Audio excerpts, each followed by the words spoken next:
Hello, everyone. Welcome, and I'm Garilyn. Recently, I interviewed two very good friends of mine, Alan and Judy Mullikin. Now, Alan has just published a book titled A Horse Called Chosen.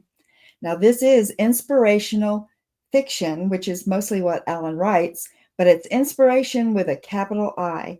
And if you're looking for some good news to read, you would really, really love this book. So let's go now and find out more about A Horse Called Chosen and listen to the interview that we had recently.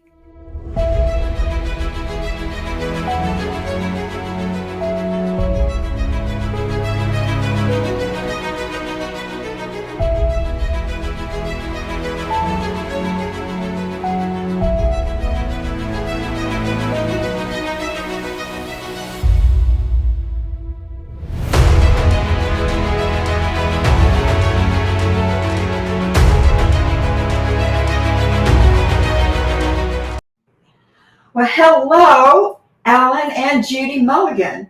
I am so excited to have you on the podcast today and honored that you're on the podcast at the breakout of your new book, Alan. It's so exciting. A Horse Called Chosen. So, Alan, right away, I'd like for you to say just a little bit about what the book is about without giving anything away. Well, it's a story about a paint horse who, through a trial and a severe trial that he goes through, he discovers a new and life full of surprises. He's a horse from out west, and he discovers a new life. A new life. Yeah. Well, I know that this is one of my favorite stories that you've ever written, and I was honored, blessed to be around when you were writing a lot of your first stories. And I know this story is, if in the very least, it's very inspiring, very inspiring. And so, first of all, I want to say we've got Judy with us because with all good marriages, it's a team effort. Is that not right, Alan? Yeah, very much, very much so. Very much. And so finally, after several years, this wonderful inspirational book is published. And there's a kind of a miracle story behind it, isn't it, Judy? I know you like to tell the miracle part.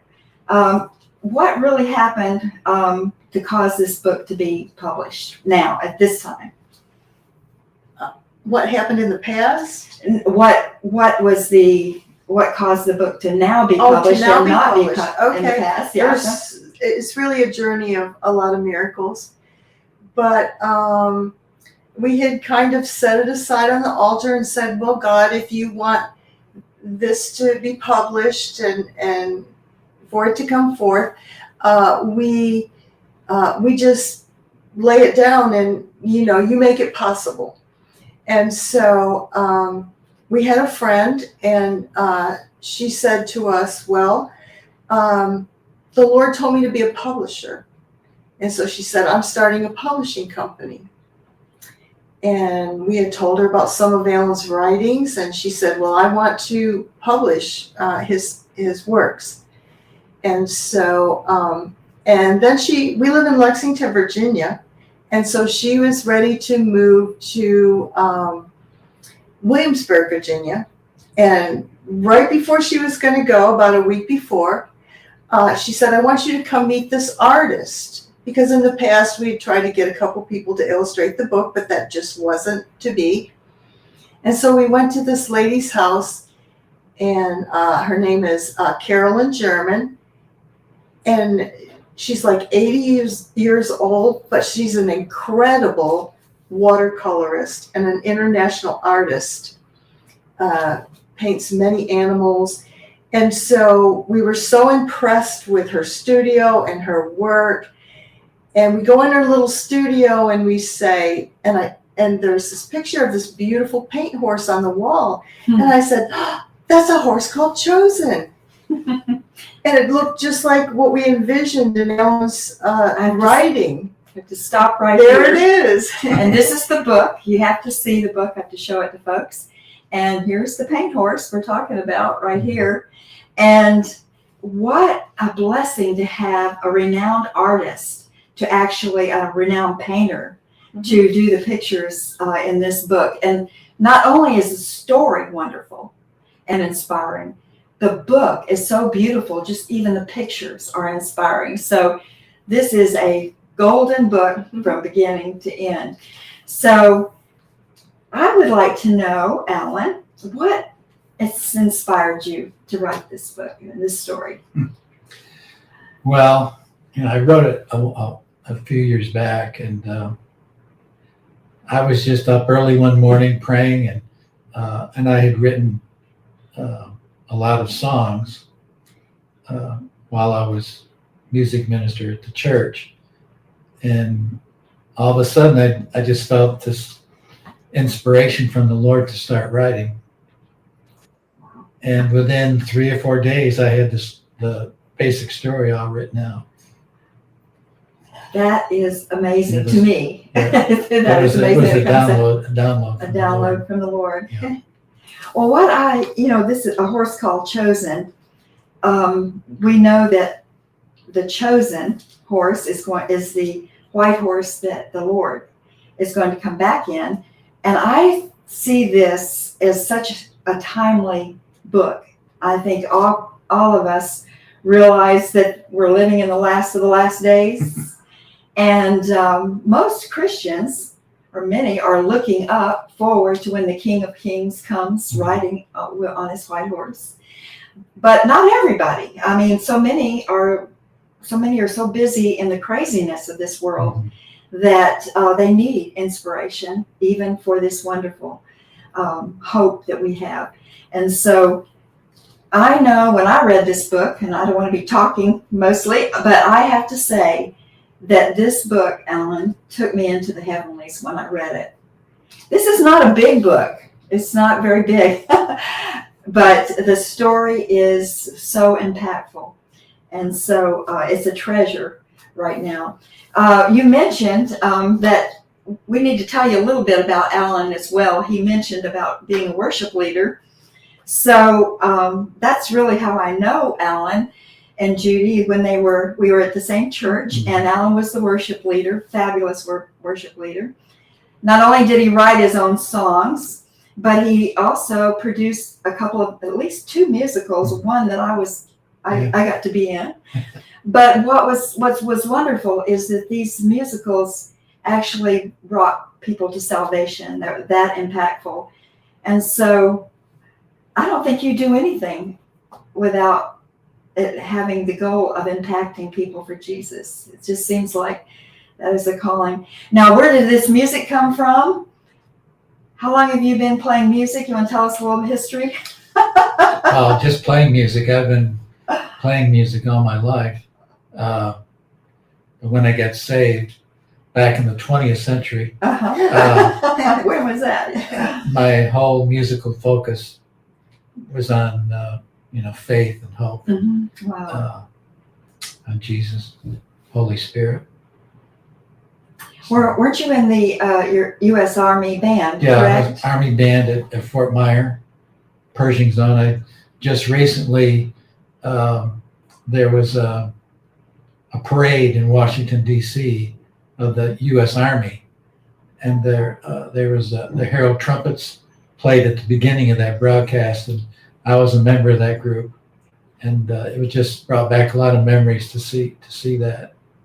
So you spent a lot of DC time with the U.S. Army band, didn't you? I was permanent duty. I was there for 21 years. Whoa. So it was a very good experience. Right. And I think blowing the Herald Trumpet enables me now to blow the shofar. Yes. At our church. So you want to tell people that might not know what is the shofar and why is that a unique experience?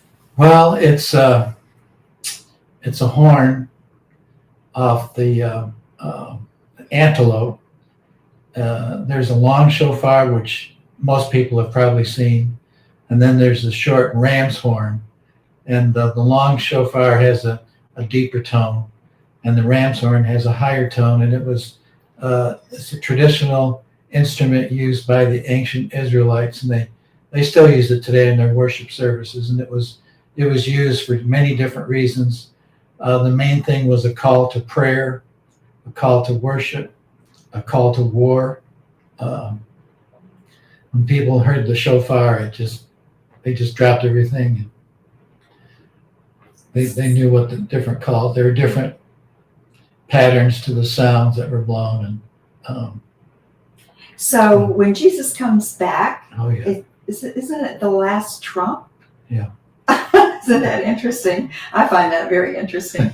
So now this, I want, first of all, if you don't mind me reading the inside flap of what the book is about. I just love the way it's written in here.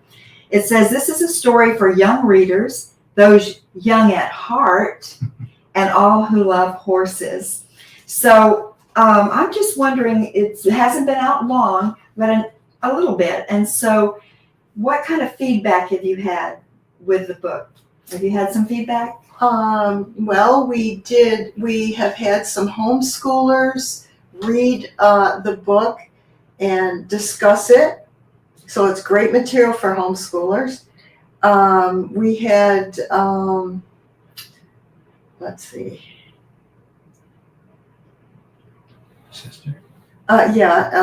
Alan has a sister in upstate New York, and one of the Sunday school classes in her church used it for curriculum and discussion.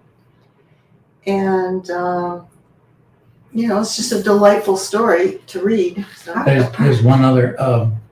There's a famous Christian author who he passed away not too long ago, Gene Edwards. Oh yes. And when we first wrote the story, we were greatly impressed by his writings, and so we sent him a copy. And he called me back, and he said he loved the story. He said that he and his wife rarely read anybody else's stories, but when they read that they openly wept. I believe that. Yeah. Absolutely. That it's very impactful. And so everybody needs to read this. Everybody needs to read this.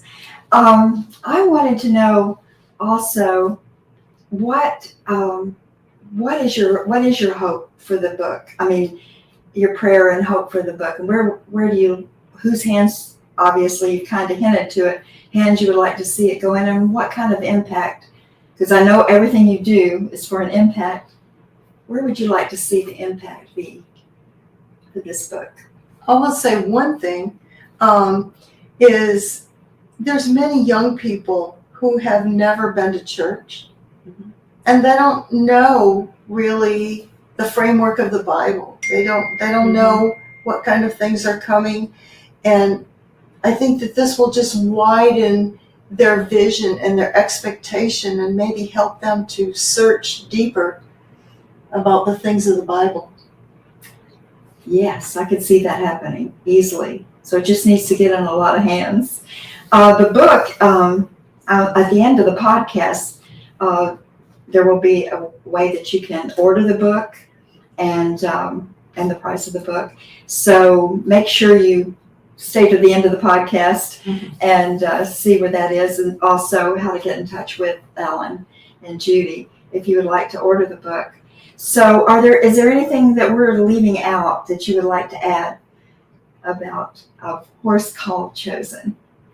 Well, I think the story it's a short read. You can read it in about a half an hour, and it just breaks my heart when I see especially young people with their heads buried in their cell phones, and how much they're missing by not reading. And so I think this, and most people that I know like a good horse story. This is an excellent horse story. And there's not a lot of really good inspirational material out there for young teens. and older teens. And it's just a delightful gift book, really, for anybody. As a retired teacher, I can attest to that very much. So, yes, that's so true. So, make sure that you stay to the end and find out how to get this book, and you will be inspired. So, thank you, Alan, and thank you, Judy. Thank you.